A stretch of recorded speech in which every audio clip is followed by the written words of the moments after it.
The views on a Breath of Fresh Air podcast reflects the parties involved, and we encourage you all to use it as a conversational tool that will lead to personal studies of your own.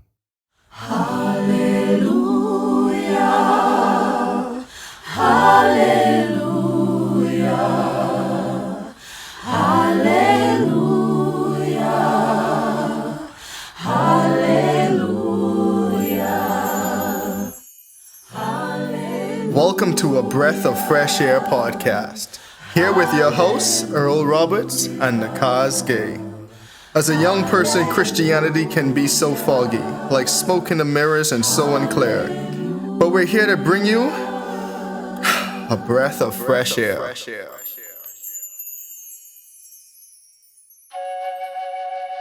Eli, I have an important message from the Lord. This is what the Lord says.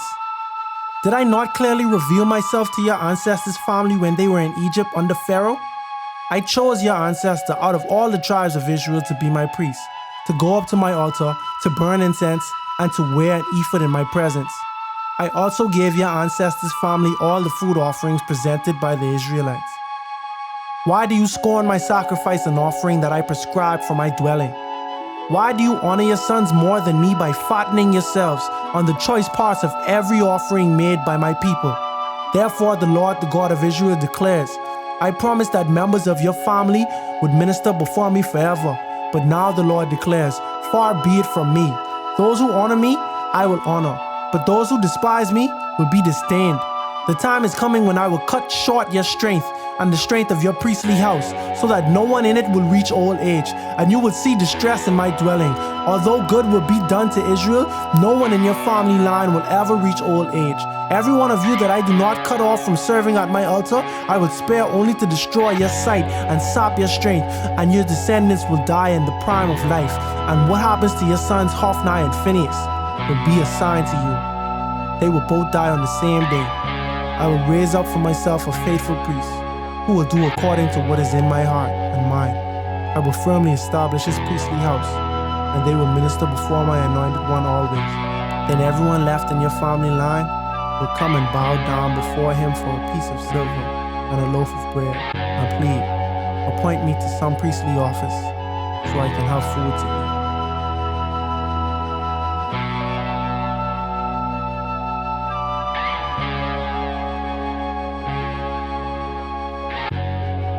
Last week we learned of the high priest in Shiloh, Eli.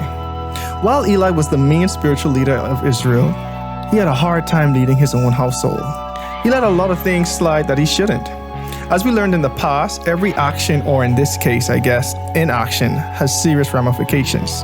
This week we are discussing 1 Samuel chapter 2. As always, be blessed and enjoy.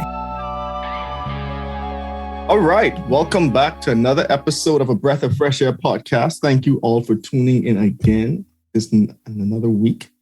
I think this episode actually coming out in February. So this is the first episode in February. So yeah, Let's go. welcome to February. Hopefully everyone had a great start of the year in January. Yeah. Oh, while I remember, definitely again, like and share this podcast. Definitely share it with at least one person this week if you got anything from it this week or any other week. If you like our content, definitely share it with one person, just one. I ain't even running out like other people tell you share it with 10 people, just one. Just one person who you haven't already shared it with. No cheating. Yes. But definitely share it, growing. The thing is, I've actually seen the numbers spike up. It isn't a significant spike, but I've seen the numbers consistently spiking up. So I actually kind of like that. People actually either sharing or people just tuning in for the new year again. Who knows? But either way, appreciate the following. Appreciate the listening. Hopefully you guys are getting something from it. Hopefully it's encouraging you, like it says at the beginning, to do studies of your own. You know what's funny? I don't think Steve will match me saying this, but Steve actually said he actually started a Bible study just from listening to our podcast, which is actually pretty cool when I heard that. Yeah, that's dope. I was like, dang. I'm like, look at the podcast doing what the podcast was intended to do. Yeah, because I don't know why it has shocked me, but I always kind of like speechless when people talk to me about the podcast, because they sometimes they just be like, right, I didn't know you kid. cared. Like I didn't know you had a desire to learn more about God, or you understand, or to talk about God in different ways. So when I see my friends doing it and they say, yeah, bro, like you know what I'm saying? Y'all kind of help me y'all kind of motivate me to go and do this. Like to me, that's love, you know, and I really appreciate that. My wife in the other room right now having a Bible study, bro. Oh, and you know what I realized though? And we talk about this off mic. I really do see a transformation that's going on, especially with the people around me. And when I tell you, like, it's people who I least suspected, I think, least expected to conform or submit to God. These are people who I didn't know cared about God, or even thought about him for real, for real. You know, they just live their lives, however their lives are, you know. These are people I play basketball with, grow up with, my life, and they come to me and they telling me, yo, I have received a calling on my life, and I do not want to live this way. And I'm not, and these people are not Adventists, you know. These are regular people that have heard the voice of the Lord. And I'm just like, that's crazy. And the reason I pointed out that they're not Adventists is because I've had friends who grew up in church, you know, spent a lot of times in church straight away and came back. So to people listening, you might say, oh, that's just them, you know, that's just them choosing not to resist God finally. But these are people, I'm talking about people who I've never heard that they had consistently went to church ever in their life. And that's amazing. Like my friends are getting more intentional about reading the Bible. And I love that because I know I had a dream in 2018, a very lucid dream. And that dream left me feeling so scared because I did not know what the future was. I did not know prophecy. And I felt so bad because I'm like, I was probably like 25 at the time, or 24, maybe even 23. I don't know. I don't got the capacity to do math right now, right? But I was just like, yo, this could be the end times we living in. But I live in my regular life like it's nothing. And I don't even know what to look for. Like, I don't know what plagues. I don't know what to expect. You know, people say wars and rumors of war. Okay, what that mean? People, there's wars. There's literally wars on other sides of the world all the time. You know what I'm saying? And so I'm like, these things can be happening in the other world, on the other side of the world. I'm just living. And that scared me, you know, and that put some fire behind me. And that's what I needed to start reading. And I realized that there's been an outpouring of the Holy Spirit, and I'm not even joking, upon people of the world now who are saying, bro, I need to know what's in this book, you know, and that's amazing. Yeah, man. I mean, like, you definitely could see it. You definitely can see it. You definitely can feel it. And I don't even know if it's just in our personal circles, but again, like Paul says, no one can deny the existence of God. No one. And I mean, he said that, and he meant that. Like, no matter what people might be grappling with, you feel that emptiness, you feel that void. And some people just searching for the truth. And if you search for the truth, the Holy Spirit adds some grace, mercy, favor, and that once you see, you will find. You know what I'm saying? If you like start looking for God, you're gonna find him because he always there continuously knocking. He never like leaves, just up to us to open that door. And so the podcast, our light, we shouldn't even say our light, the Holy Spirit light shining through us, blessing the podcast, leading some people just to even inquire about God again. It did its job.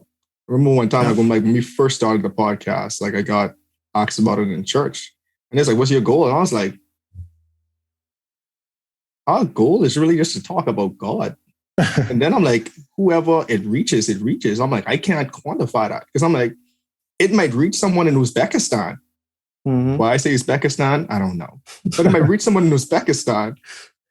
They might, you know, accept God, accept Christ as their savior, get baptized, you know, start following God. We might literally never know that. But if the podcast saved one person, just like we see the parable of the lost sheep and the lost coin, it's going to be a lot of rejoicing in heaven. Amen. And it's worth it. You know what I'm saying? Like, it's definitely worth it, even if that one person heard it and like gets saved by it. So I'm like, you never know what God's going to do with it, who God is going to bless by it.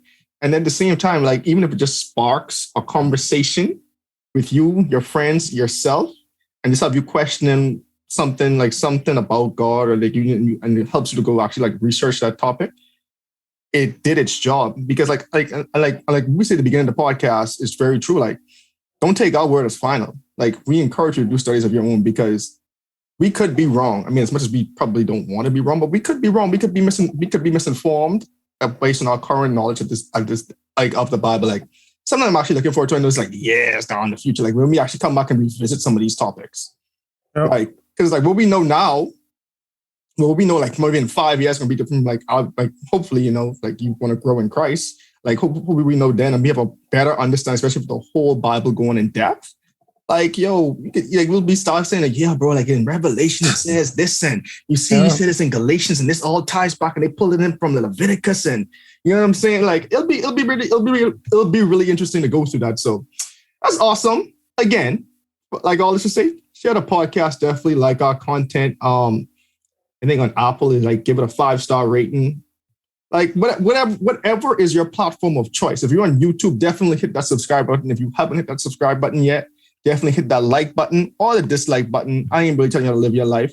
And then also, if you are on YouTube, please leave a comment. Like the comments, I know some people leave a comments when they remember, and I know a lot of people probably listen on streaming, but even if you listen on streaming, we definitely appreciate you just go to YouTube and just drop a comment. Definitely helps out the YouTube algorithm to promote our podcast a little bit more.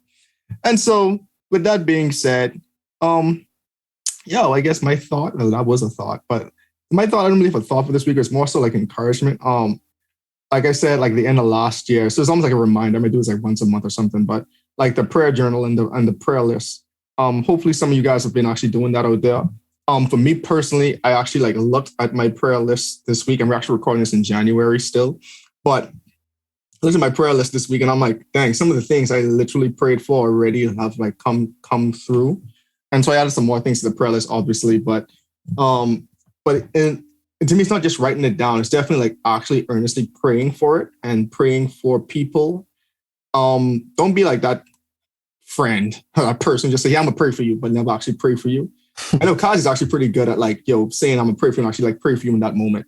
I'm not that good yet, but I'm working on it.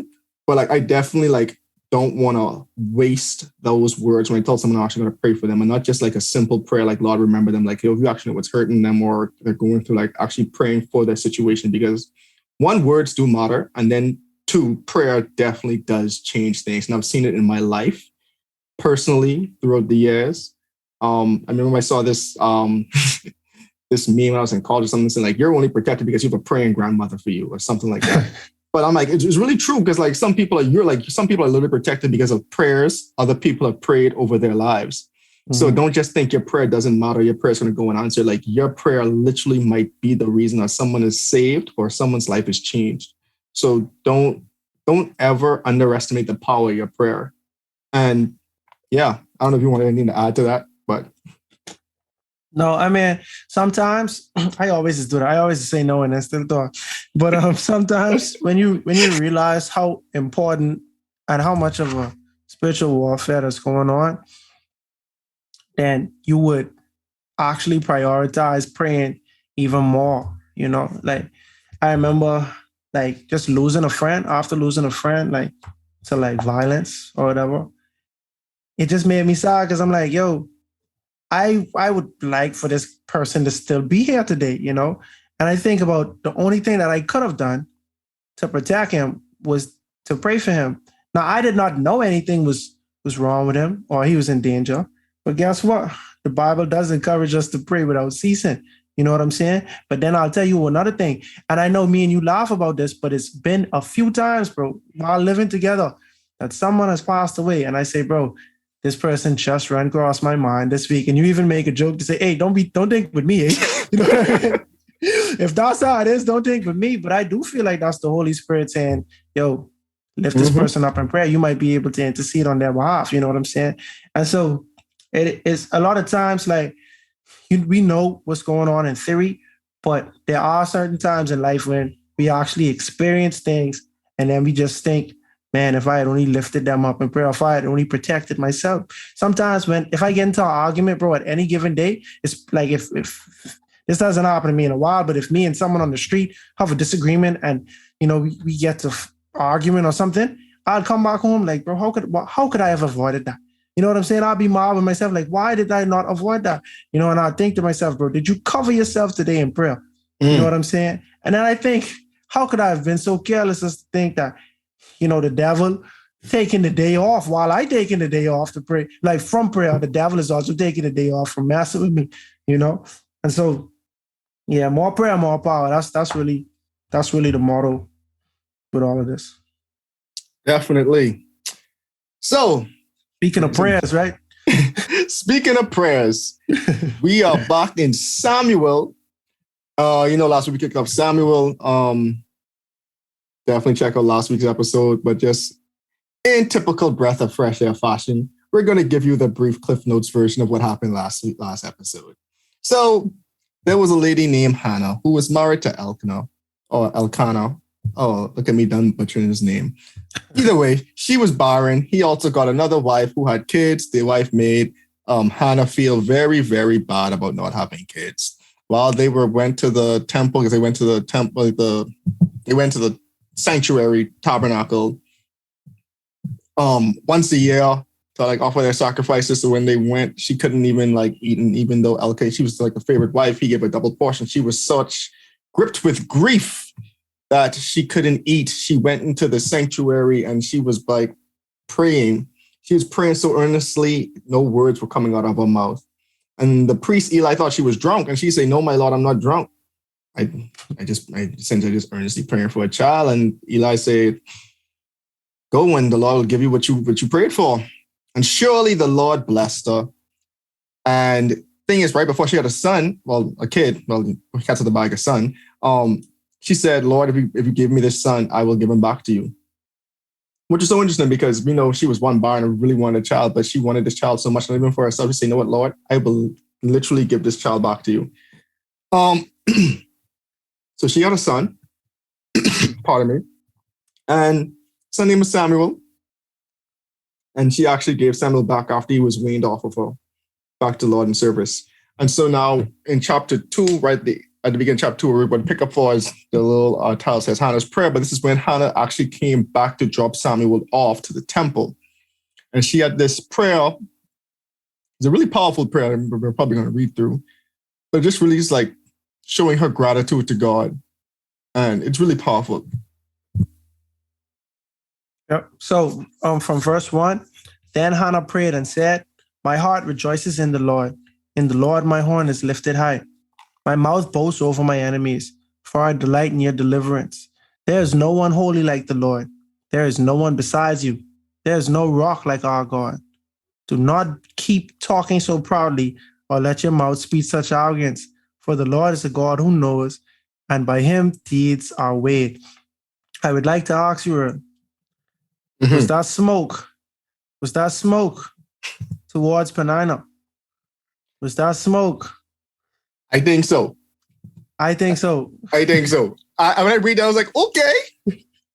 Right, but at the end of the day, fox are fox, though. Do not, what did she say? Do not keep talking so proudly, or let your mouth speak such arrogance. For the Lord is a God who knows, and by him these are weighed. That's just being completely honest. I don't even think her heart was in the wrong place. But I do feel like this was talking about her quote unquote rival, as they described Penina, the other wife of Elkanah in Samuel 1. For the bows of the warriors are broken, but those who stumbled are armed with strength. That's what they say. Yeah, all right. Those who were full hire themselves out of food, but those who were hungry are hungry no more. So we see a comparison. The one who had so many children, it ain't looking as good for her. And now the one who ain't had children, it's looking really good for her. And if you didn't think that was the case, she follows it up by saying, exactly. She who was barren has borne 7 children, but she who has had many sons pines away. The Lord brings death and makes alive. He brings down the graves and rises up. The Lord sends poverty and wealth. He humbles and exalts. He raises the poor from the dust and lifts the needy from the ash heap. He seats them with princes and has them inherit the throne of honor. For the fun. You mean the first time I even read when I read that, or when I reread it this week, I don't know, for some reason it just reminded me the Lord giveth and the Lord taketh away. I don't know, just because you usually probably had at funerals and that kind of stuff, and you see they say he brings down to the grave and brings them up, makes the poor. I was but at the end of the day, it's still kind of opposite. Yeah. It's still kind of the same thing. The Lord blesses you, and the Lord can also withhold his blessings from you. Right. So when Job when Job got everything, we talk about Job a lot, in my opinion.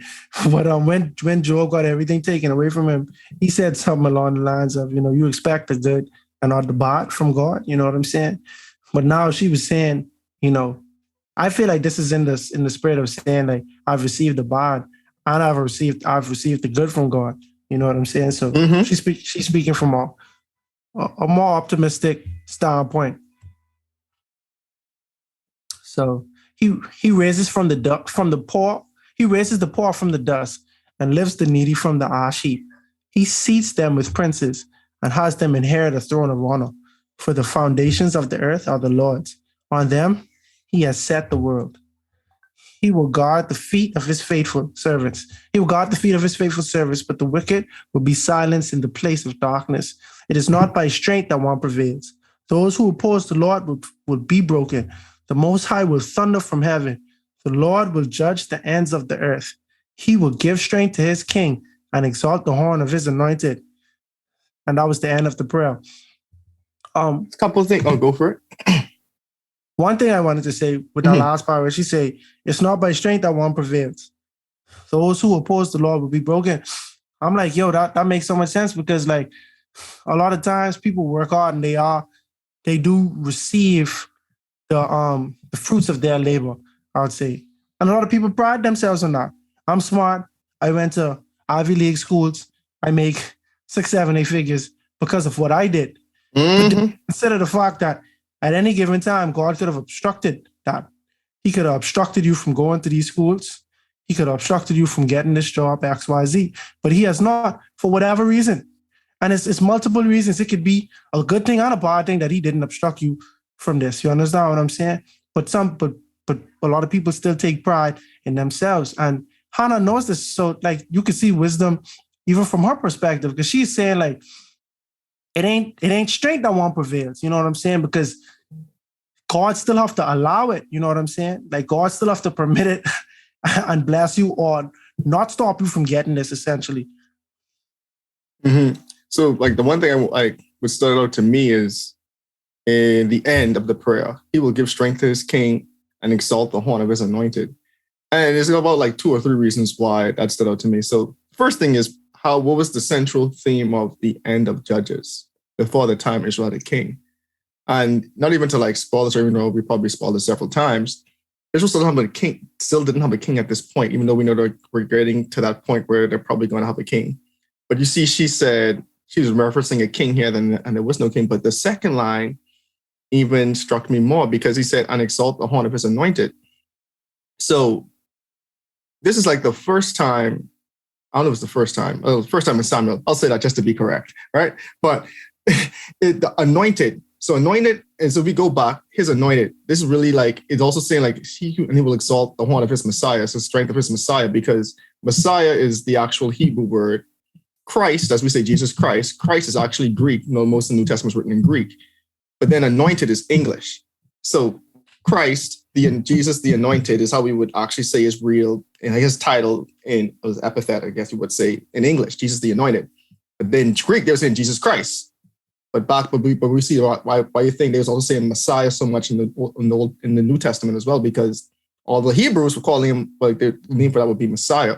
So we're seeing here she's even like foreshadowing even further, like just not like the king is probably going to come in the next couple of years. It's more so saying like, yo, God will give strength to his ultimate king, who's actually coming to actually save us. Like that's the one who has the ultimate strength.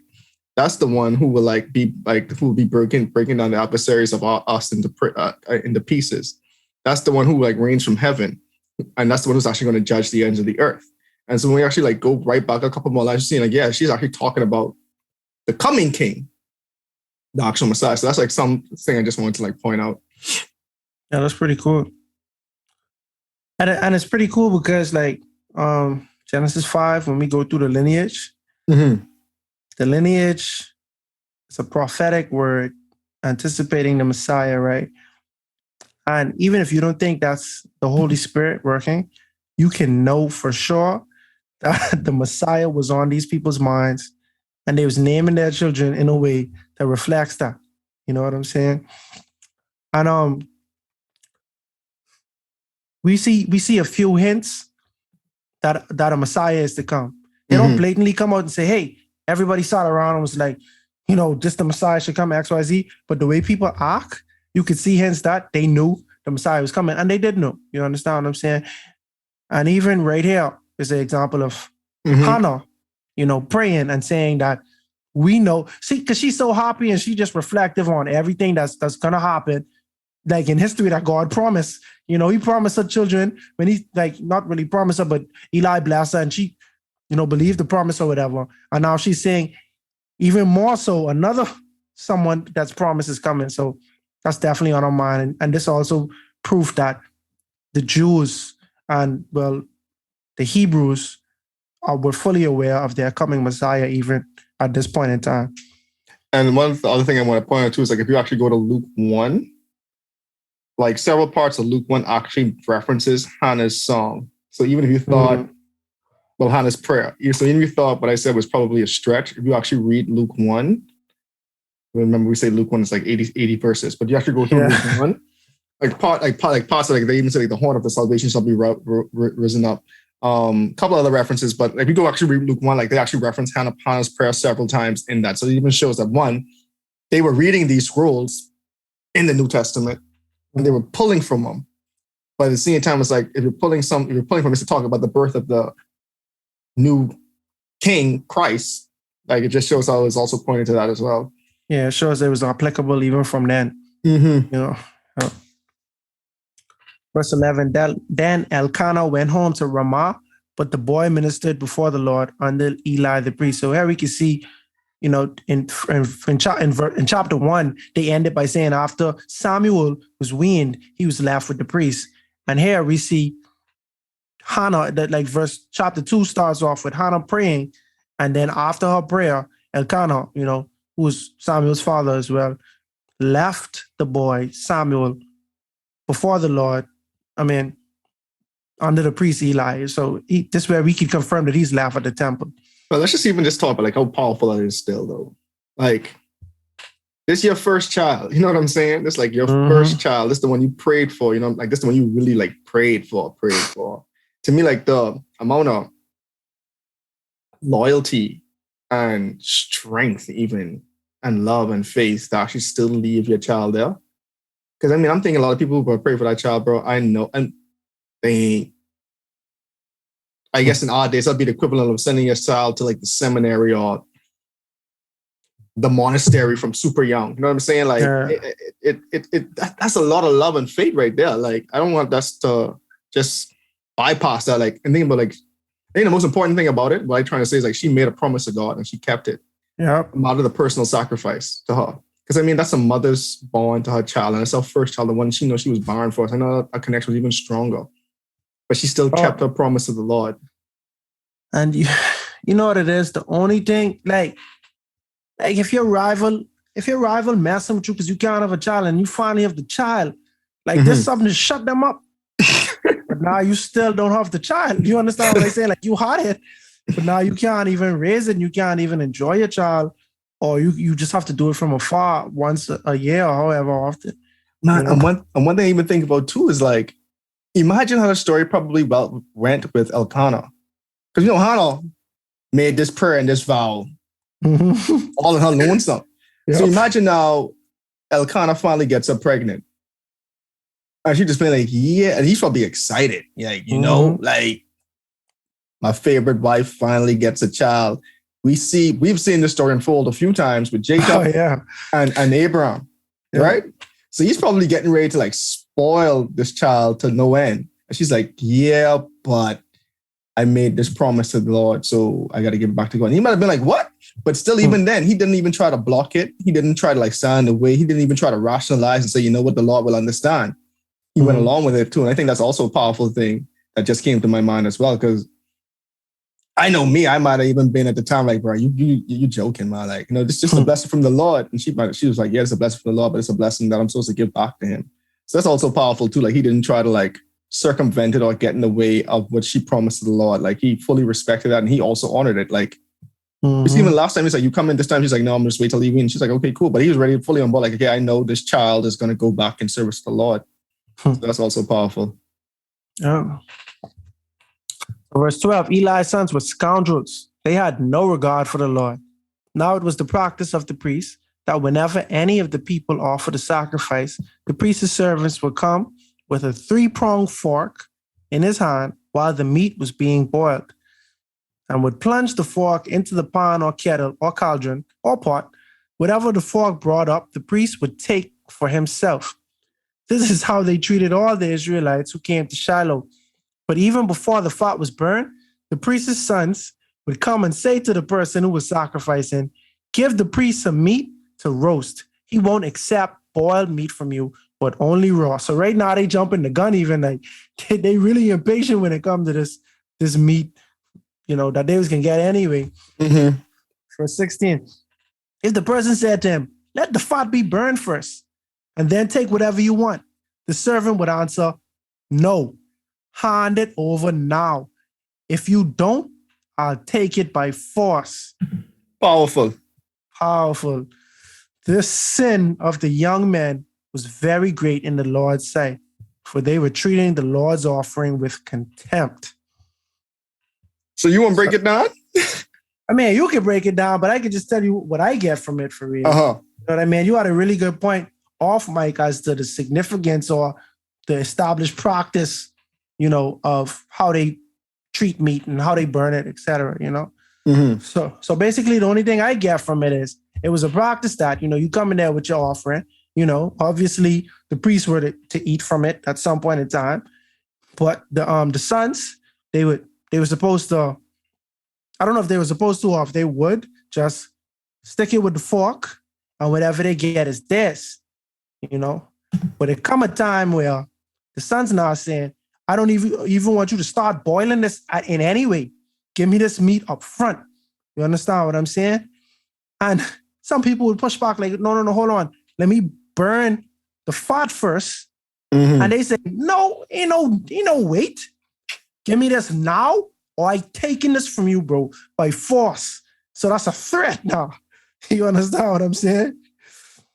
Yeah, so it's a couple of things in there. So if we go to verse 12, I don't know if your Bible, but my Bible has a footnote. My Bible is E. And that footnote says, it literal says sons of Belial, right? So the first thing is so if you read it back in that context, right? So verse 12 is now the sons of Eli were the sons of Belial. And the reason why that's so significant, and the Bible is really trying to show how corrupt they was, because Belial was a pagan god back in the day. Back in the day, he might still be a pagan god. I really don't know. But anyway, back the native god called Belial, he's a pagan god. And to be called the sons of Belial just shows how worthless and just morally corrupt you were. And so that's that line right there already setting the scene. If you was reading this way back in Hebrew, you were like, oh, these guys were evil essentially. So that's one thing right there. So now that really starts to paint their character. So now this whole, we see Kwakazi was just going through from verse 13 to 17, right? But this goes some historical context. So with all the sacrifices that was coming into the tabernacle, yeah, it wasn't really a tabernacle then. Anyway, so tabernacle, they back in the day, the fat, the reason why I even saying here, they won't burn the fat, because the fat was considered the best portion of meat. I don't know how much people today eat steak. The better the steak, the more fat it has. So the fat is really where all the flavor comes in. That's why people like to fry their stuff in butter and oil. Flavor, fat. So the fat was the best part. So people say, okay, we're going to give the best part to God. Then way back then, they also had, okay, then the Levites, the people who were in the tabernacle and the priests, they were to get a certain section of the meat, usually around the shoulder or something. And then the person who had the sacrifice afterwards, they actually get the next portion of the meat, whatever. Now we see they even abandoned that practice now in this modern day. They boil in the meat for some reason, and then they sacrifice them. But then again, we still see the practice of giving the fatty part to God first. But we see in these scoundrels of sons, they saying, you know what? Forget giving God the first and the best. We want that. And what me and Kazi was joking about before the podcast, right? It was imagine this. Imagine you committed a sneaky sin that you shouldn't have committed. And you really want to come to God and atone for your sin. Bro, you don't understand. I need to sacrifice this cow right now. I need to sacrifice this. I need to sacrifice this. You don't And know, like, I just killed someone, bro. I need my sins to be forgiven, bro. Like, exactly. So I'm coming to the temple, and we know this nation leadership was still morally corrupt at this time, clearly. But at the same time, people still know what was right and wrong, even though they didn't act on it. Because we see right here the guy saying, like, let me burn the fat first. Like, let me give God his portion. I really don't care what you do.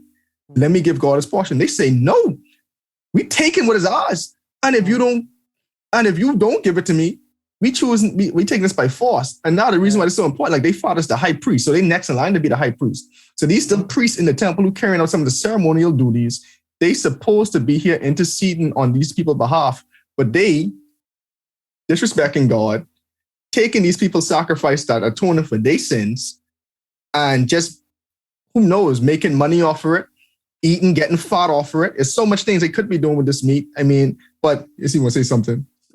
no, I didn't want to cut you off though. Go for it. But if you look at verse 15, right? Uh-huh. Like, because you bring up a good point. These guys were going to be priests soon. Mm-hmm. Now they're still the priest's servants. Mm-hmm. And these guys are blaspheming, but they lying on their daddy. They saying, give the priest some meat to roast. He won't accept boiled meat from you, but only raw. So they coming and saying, the big boss in there, he say this. You understand what I'm saying? So they coming like, I only is the messenger, right? And this is an irrelevant point. But Eli was described as a fat man later on in the Bible. You understand what I'm saying? So, bro, it might actually be an easy lie to believe that my daddy is a greedy man and he pressuring us, so we pressuring you. And ain't no taking no for an answer. And even though people might feel like y'all little boys to me, or y'all young, or I could probably take y'all, you know what I'm saying? If the priest asking for it and y'all is the messenger, they might want to submit to the priest who, quote unquote, may know better. You understand what I'm saying? And I would imagine you wouldn't want to be in the priest's bad books, especially when the servants are acting like this and trying to rough you up for some meat. You understand what I'm saying? So all of this is just really just corrupt. Like they lying, they blaspheming. You know what I'm saying? They being sacrilegious. They are reminiscent to Aaron's sons, who, when it was time to do a sacrifice, they in there probably drunk. You understand what I'm saying? It was drunk. And using normal fire and not the prescribed fire, and they end up killing themselves. Mercy. So, like, you don't think that's interesting? Both Levites, Aaron and Eli, both two sons. We later knew that Aaron had a third son, who was zealous. He had a third zealous son. I can't remember his name right now, but we didn't know about him at the time. And the two sons got killed. And now we see Hophni and Phinehas right now, just following in Aaron's son's footsteps. But my thing is, right, and I know this might be jumping ahead a little bit, but even though while we're here, like, the character of your sons and what they're doing, why don't you like speak up? Or I don't even know, like, remove them from service. I don't know. I should have went back and see that process, if that was like outlined in the Bible. How do you remove a priest? Yeah. But still, like, if they sully in your name, and at the same time you're in the house of God, again, you supposed to be being the like guardian of the temple, for lack of a better description, guarding the temple, help making sure these people atoning for their sins and being like God's messenger. You know what I'm saying? And y'all really running amok of God at this point. But like, why you not talk to your kids? Anyway, I jumped ahead a little bit, but I guess we in verse 18. But I think you jump ahead because these guys are obviously evil. So right now they ain't born evil. These grown men, you understand? Because we pointed out, I don't know, I think we pointed out last week, last week, that Samuel, it was an exception thing. You have this little boy who dedicated to service. You could say, oh, they probably put him in service because he dead. He might as well work. But then let's think about what else we have to work with. You understand what I'm saying? We have these two guys who are very violent men who threatening people coming in. Imagine you go to church, bro. You go to do the prayer, or you go to do tithe. You go to put in tithes, and someone threatening you. Like, give me, put in more offering than this, bro. What, you want me to slap you? Wait, like threatening to slap you or rough you or wait, if you don't give me this, I holding you down and I taking this from. Imagine that's your church experience, bro. You know how great a disservice this is. That can cause people don't even want to come there. You know, that can make people say, "But I ain't coming there, bro." Them boys, they do take the customer service in there. It's just horrible. You know. Now, this super high speculation on my part, right? But do you think Hannah was inspired to offer her son because God knew that Phineas and Hophni was so corrupt and they couldn't take over the high priest job? All right. I know, like I said, it's super speculation. We ain't got nothing to prove or deny. So I just want to say, like, your opinion.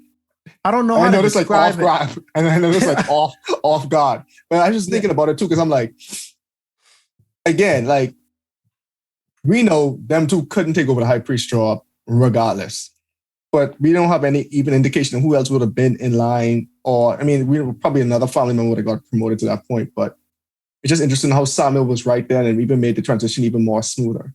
So you say something last week to this point, and I can't quote you exactly. I just remember the gist where you was saying how basically God preserved Samuel for a time as this. Think about it, but like Samuel is such a pivot. The book named after him. He was such a pivotal messenger servant of God during this time, the time when they had no king. They even describe Samuel as a judge later on in the Bible. You know, I feel like God, you know, in his infinite wisdom, he allowed these two to align. He know Hannah. He know how devout Hannah is, and he know the type of offspring Hannah would raise, you know, and the work that offspring will do. But now ain't the time. Obviously, God could have given Abraham, Isaac from when he was in the line of Earl, was it? Or yeah. When from back then, he could have had a child. You know, they move from place to place to place. He ain't had no child. The mom was like 100 or something when he had a child. You telling me for 100 years, God couldn't have just, but you know how much children he could have during them times? But the time wasn't right. You know, God's time is perfect. So I would say yes to answer your question, but I don't know how best to describe, you know, step by step how it worked. But I feel like Samuel was preserved for a time like this because think about it, bro. How could that be a coincidence? That we have the prophet. We don't have no prophet like this in the book of Judges. You understand what I'm saying? We ain't even have no prophet like this, period, up until this point. This might be the introduction to a prophet for real, like that kind of led Israel. You know what I'm saying? And so this before Isaiah, Jeremiah, the big names. Right. And it just so happened that this happened during the time, man. The priest sons was running wild, doing stupidness. But then at the same time, we see other Levites in Judges. These Levites, they wasn't making sense. Levite for hire. Right, Levite for hire. You know what I'm saying? Shoot. So that's just, I don't know. I don't believe it's a coincidence. I don't really believe in coincidences when it comes to God. If God's hand is in something, I just can't ever think that it's a coincidence. So I'd say yes. Like I feel like he's preserved for a time as this, you know. All right. Straight up. So verse 17. Anyway, 18. This sin of 18. But Samuel was ministering before the Lord, a boy wearing a linen ephod. That's important. I just now realizing that when they describe what these people wearing, pay attention to it. You know, and even if you don't understand now, you might understand later why that's important. He was wearing a linen ephod. Who else wore linen ephods? Priests, right? This was a boy. So they say Samuel was ministering before the Lord, a boy wearing a linen ephod. That right there is saying, bro, imagine a boy doing a grown man job as a young boy doing it. And you could take that how you want. You could say, bro, that's amazing. At a young age, he was doing that. Or you could say, why they got this little boy doing this grown man job? But let's think about it again. Let's look at the other grown men who was wearing the ephod, Hophni and Phinehas. They was acting like little boys. You know what I'm saying? So look at the irony in all of this. And like I like how it's placed. Like it's placed in direct, so you actually have a comparison of what Samuel was doing versus what Eli's sons were doing. Like it's a direct comparison. So like you can't even say, oh, that was like 3 chapters ago. Nope. In the same chapter, right after each other. Yeah. Each year, verse 19, each year his mother made him a little robe and took it to him, and she went up with her husband to offer the annual sacrifice. Eli will bless Elkanah and his wife, saying, may the Lord give you children by this woman to take the place of the one she prayed for and gave to the Lord. Then they would go home, and the Lord was gracious to Hannah. She gave birth to 3 sons and 2 daughters. Meanwhile, the boy grew up in the presence of the Lord. Now, last week, at the end of the chapter, we was like, I wouldn't have found out any more children. You know, that was just a brain fart. Right? Because I'm just like, duh, like that's the story. Everybody knows she's like, she give it back and then she get more, you know. My mother would be embarrassed when she had, she's like, oh no, you know she had more children, you know. But anywho, that's the confirmation that we all needed. The Bible answers all. Exactly. So don't leave it up to your brain. You know what I'm saying? Let's just go straight to the Bible to get the answers for all of these questions. So she had 5 kids, 3 sons, 2 daughters. Meanwhile, 6 if you count Samuel.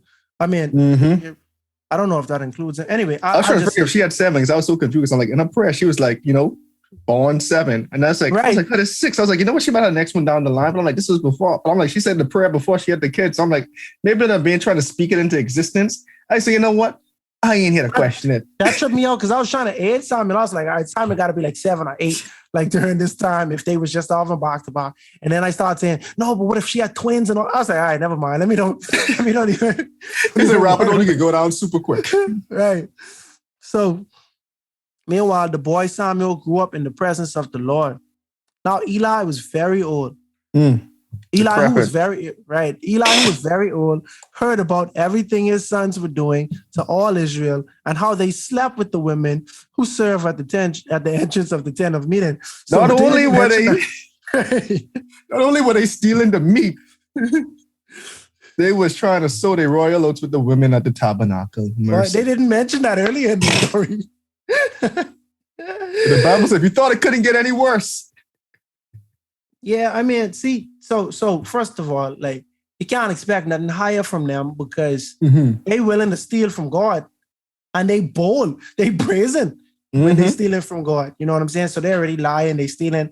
Obviously, they don't have respect for God or the temple of the Lord or the house of the Lord or the children of God. You know, the people working for God.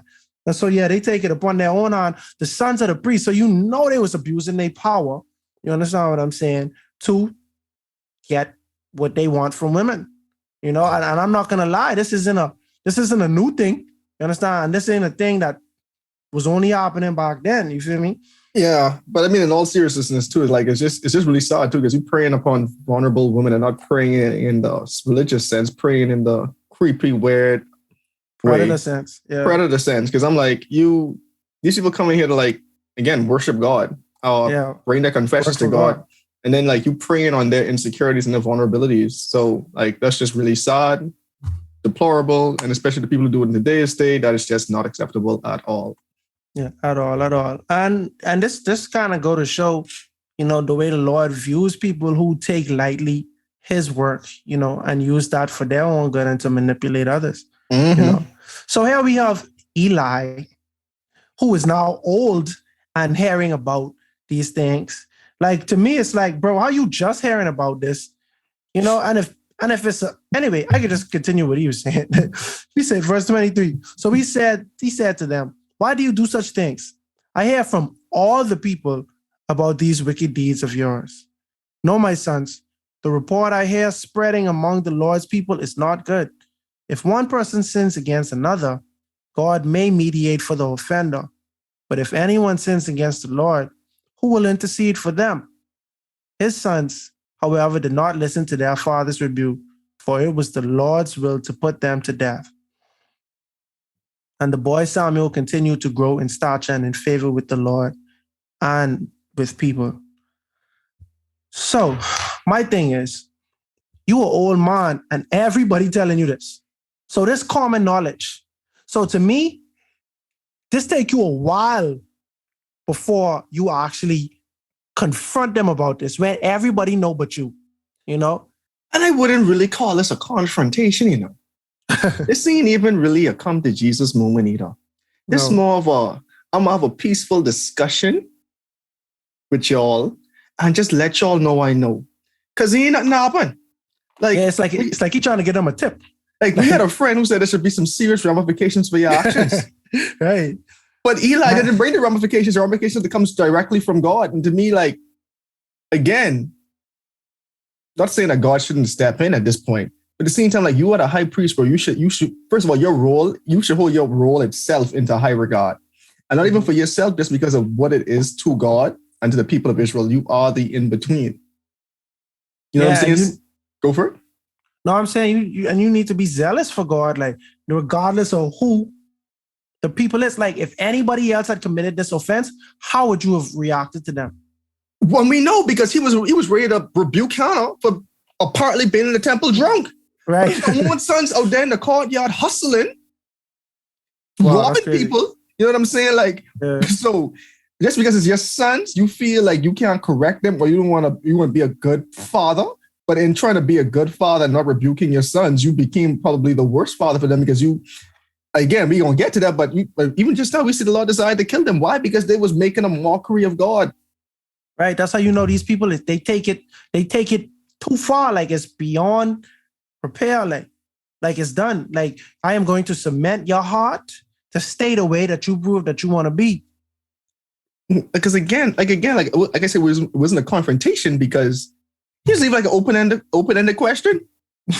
But if a man sins against the Lord, who will intercede for him? Yeah, it sounded like it really sounded like he was just giving them advice, like not that he was trying to reprimand them or discipline them in any type of way. He's like, yo, check this out. You know what I'm saying? There's some advice, take it or leave it. You feel me? And they leave it. Then it didn't say that he kicked them out or he stopped them from working out. You know what I mean? Like, and that's the thing about it right there. Because I'm like, you was the high priest. You know, like this passing through your family line. Again, like train up your children the way they should go. Like if you know your son's supposed to take over this, even one of them. Like, hey, these like, and think about it, he even had like, it wasn't even like a son holding the next one accountable. It wasn't no Cain and Abel type situation. He had both Cains, bro. Yeah, 2 Cains, but that's a raw deal. But my thing is, how you would sleep at night knowing that if you die any day, these the people who could take over the temple. You ever see that meme with 2 eyes closed? Sleep peacefully. He sleeps so good. Oh, you don't lose no sleep over them. And that's just sad because I'm like, again, how did you let it get to this point? So it I got a nephew, right? And he's like 1 year old right now. And I'm flying. Right. He'd be in the room and it's time to sleep, but he'd be crying because he hear people in the living room and he won't play. But it's time to go to sleep. It's time to go to sleep. And I ain't gonna lie, sometimes it just really be playing on my heartstring because I just be like, man, the boy, you just want to play, you know what I mean? Like, I don't want to hear you cry. Like, I can't stand to hear you cry, you know what I'm saying? But the boy needs to sleep, right? Mm-hmm. And it can't always be all play, no work. You know what I'm saying? Like, at the end of the day, and I say this all the time, I would love to sit and do the things that I love all day and night, but that is more harmful than to not do them. And the reason let me give you an example.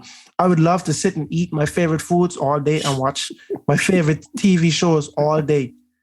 But if you were to overindulge, you will become depressed because these things lose the value and you kind of lose sight, or you just kind of lose appreciation for everything. And that type of stuff can bring you into a depression. If you don't exercise, your body would start to feel the health complications of not exercising, of eating junk food all the time. You understand? Now, if you eat right and then eat your pleasure foods, like these things are more appreciative. You could appreciate it because it's temperance, it's moderation. That's why God give us moderation. When we overindulge, we become, it's like you a slave to flesh when you overindulge, you know? Mm-hmm. And so the point I'm trying to make is discipline is good for in every aspect. Mm-hmm. Exercise, the things that we hate, that are constructive to us, they are more beneficial to us Doing them is more beneficial than not doing them. You understand what I'm saying? So eating your vegetable, going to the doctor, right? Exercising, temperance. If I saw a tweet the other day that said it was a prayer, and the guy was like, Lord, help me to not overwater the things that I love. Right? So let's think about it, right? Plants need water. You overwater the plant, it will die. You feel me? In the same way, there are things that you enjoy, right? Like seeing your children happy, but you can do that to a fault. If you want to see them happy all the time to the point where you do not reprimand them because you can't stand to see them sad, you would spoil the child. Spare the rod, you spoil the child. So when my nephew crying, his parents got to say, yo, we just got to be quiet and let him go to sleep because the boy needs sleep. His sleep pattern can't be off balance because then he'd be cranky throughout the day. He'll be keeping us up. It's just constructive for him to do these things. In the same way, if I don't work out, I will let myself go. You understand what I'm saying? I will develop health complications. You know, it's certain things you don't like to do, but you need to do it. Running, eating right, eating healthy. These are stuff that I don't like to do, but I need to do it to live a higher quality of life. And discipline is the key to all of these things and everything. That's why a fruit of the spirit is self-control. You understand? So you can't just let your children run wild. It's me talking as not a parent. So I'm not trying to go hard on anybody. You know what I'm saying? Because I'm not a parent. I don't understand. But the fox are the fox. Eli, you could see, was the type of person that did not reprimand his children. Why?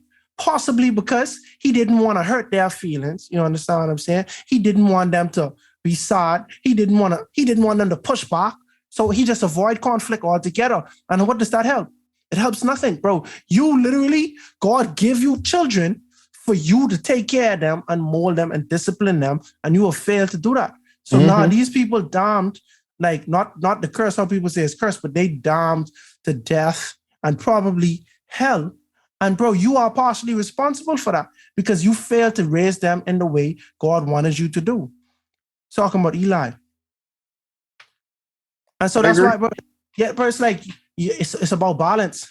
It's about balance, bro. Sometimes your children do something, oh, that cute. But no, sometimes you got to snap them out of it because they don't know no better. And they will not get this type of construction or like constructive criticism, or just, they will not be molded.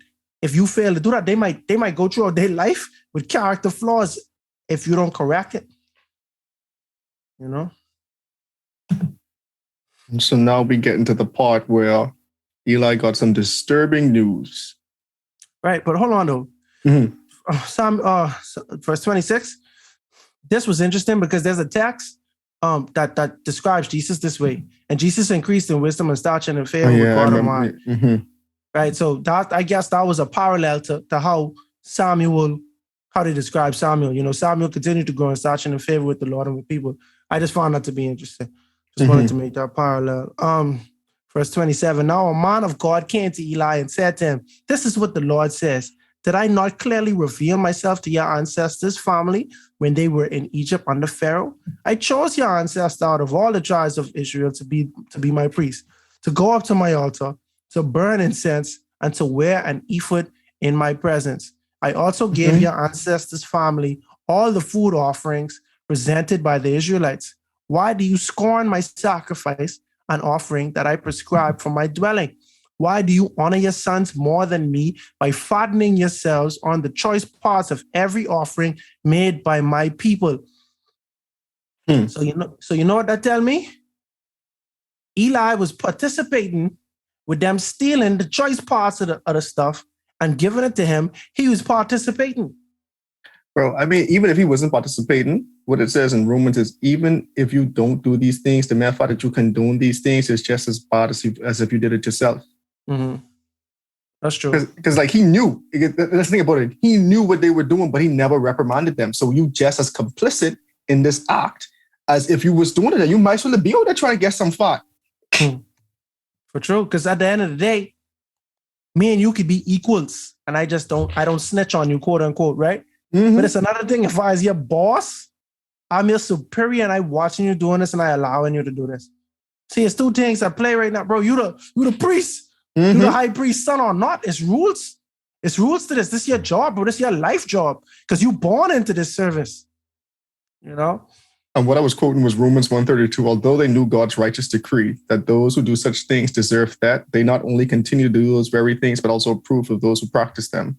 So it's like you just as guilty in just condoning as if you was the one actually practicing as well. Yeah, and the Jesus increased in wisdom and started thing was Luke 2:52, just for reference. Mm-hmm. Therefore, the Lord, the God of Israel, declares, this verse 30, I promised that members of your family would minister before me forever. But now the Lord declares, far be it from me. Those who honor me, I will honor. But those who despise me, I will disdain. The time is coming when I will cut short your strength and the strength of your priestly house, so that no one in it will reach old age. And you will see distress in my dwelling. Although good will be done to Israel, no one in your family line will ever reach old age. Mercy. Mercy. Every one of you that I do not cut off from serving at my altar, I would spare only to destroy your sight and sap your strength, and all your descendants will die in the prime of life. Woo. Wow. That's a blow. Verse 34. And what happens to your sons, Hophni and Phinehas, will be a sign to you. They will both die on the same day. I will raise up for myself a faithful priest who will do according to what is in my heart and mind. I will firmly establish his priestly house, and they will minister before my anointed one always. Then everyone left in your family line will come and bow down before him for a piece of silver and a loaf of bread and plead, appoint me to some priestly office so I can have food to eat. Mercy. That's a lot. That's a lot. So here we see the Lord coming to Eli specifically, you know, and telling him, it is because you allow things to get so far that you and your descendants will feel. So obviously, we know Eli have two sons, and I'm assuming these are his only two sons because I don't see any evidence anywhere else. And they probably had sons too, because God is saying they're gonna die. The Hophni and Phinehas are gonna die. But then they talk about the people. It's like the lineages after him will all die in their prime and stuff like that. So here we see that Eli, and this is my thing. God is blaming Eli for his sons. We see in the Bible where they say our parents shouldn't be get penalized for the sins of their sons in the same way a child shouldn't be penalized for the sins of their father. That's in Deuteronomy, right? So we could ask, so why God doing this? Because it ain't specifically the sins of their son, you know. It's Eli's sins in being complicit with his son's sins. So Eli could have stopped it. Eli may have participated. At the end of the day, the sins against the Lord were great in this manner. And if you were zealous for God and cared more about God than you cared about your sons, you would have put an end to that. Even if it means you have to kick them out of the temple or banish them from being around the temple in any type of way. If these people blaspheming against God, if they obstructing the offerings from God, the people who working for God, they trying to have sex with, bro, these people, I've used this term before, acting like a Trojan horse, bro. You look like you a priest. You look like you somebody who for God, but you are acting like an enemy. You are a parasite. You are internally trying to dismantle the things of God. And that is and we can see God did not take that lightly in any type of way, because he didn't say, bro, I just could kill you all, bro. But you putting a curse on your family. Yep. And multiple people in your generation gonna die the same way you're all gonna die. Like for me, like just piggybacking off of that point, remember in the Ten Commandments when he's saying like, I'm a jealous God punishing his children for the sins of the parents of the third and fourth generation of those who hate me. But again, to me, we mentioned this couple podcasts ago, many podcasts ago, sometime last year, but essentially just really pointing out that the decisions you make in life will affect your children. Yep. Not can, they will affect your children. And one step deeper, the sins you commit in your life will affect your children. We see, go for it. No, my bad. I ain't trying to. Yeah, so my thing is like we see as a prime example, like were the children of Phineas and Hophni, did they do anything wrong? That question's up for debate. But the sins of their fathers was so egregious that they all have to pay the consequences. And to me, like that's a burden I personally wouldn't want to put on my children. Like I personally don't want my children suffering from a mistake I made. I know, like, my parents probably the same way. Like they didn't want me and my siblings suffering from something they made. But at the same time, it's like we have to be so conscious of what we do in our actions and especially our sins before God and how blatantly against God certain of our actions are, because God literally said, I will visit the iniquities of the second and the third and fourth generation. Think about it, like this isn't even your children, this your grandchildren, this your great grandchildren who quite literally probably never even knew you, but they suffering for the sins you made. To me, that's just such a heavy burden to bear. Go for it. And if you think about the words, I hope I'm not being a semantic guy, but God said, and this is the Ten Commandments, bro. That's the crazy thing. Because a lot of times when you see the Ten Commandments on paper, they just accept the thou. But the Lord, God had commentary in between. You know what I'm saying? And so he said, I am visiting the iniquity. Operative word, because that's beyond sin. You understand what I'm saying? That's sin where you know better and you saying, but I doing this no matter what. You understand? And that's where we can see Hophni and Phineas. And this is a prime example. So I appreciate that text because we can see these people, they know better. They sons of priests, they young priest servants, whatever. They know better. They know what they doing here, right? But they harden their heart. That's why it come to a point where God decided, all right, I can cement your heart, because a lot of people, most people in the world, honestly, there are sins that we may be emboldened in, but at the first sign of punishment, we will change and repent. And it might not be a true conversion. It might just be because I don't want to be hurt. I don't want to be uncomfortable. I don't want God to punish me in no type of way. So I can just do what I need to do to not be punished.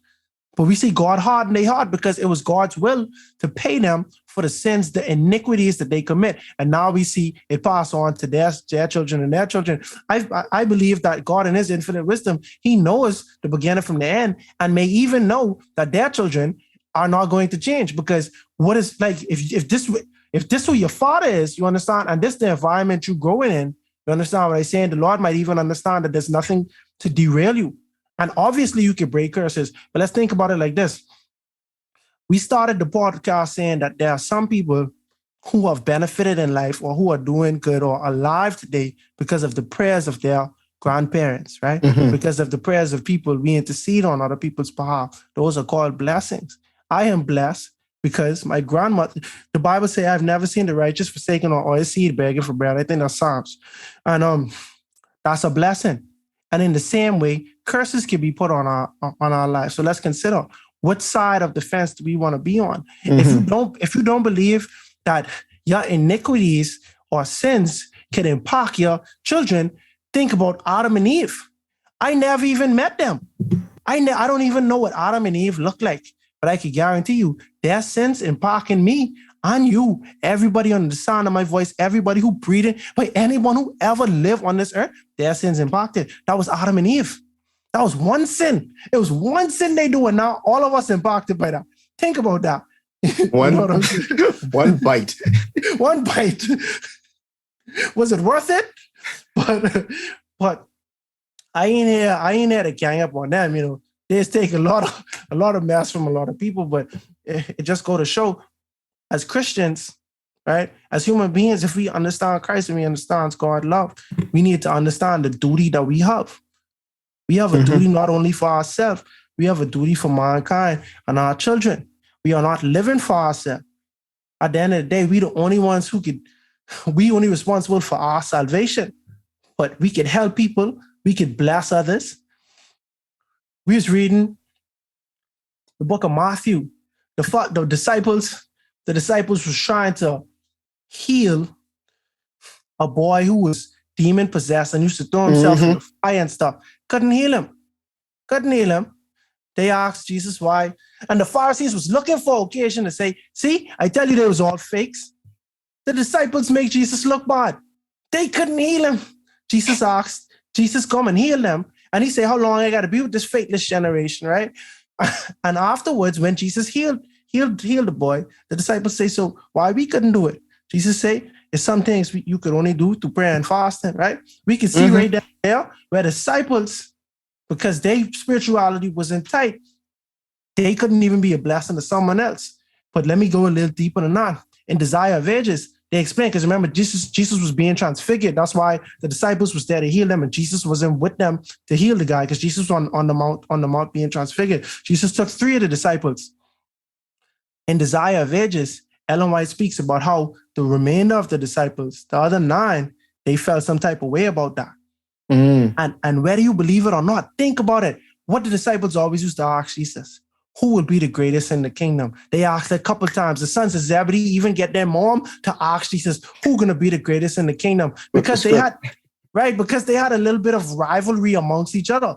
You know, the kingdom was being established, and some of them were saying, hey, so who could be the best? If this is the Messiah who we's waiting on this whole time, who could be the right hand man? This look good on all our report card. You understand? So they allowed pride to get in their way, and that stopped them from being a blessing to others. As Christians, we have a responsibility to be a blessing to others. You know, we see where Hophni and Phinehas, they use this for their own advantage. They use this to be a blessing to themselves. And look where it landed them. Look where it landed their descendants and the rest of their line.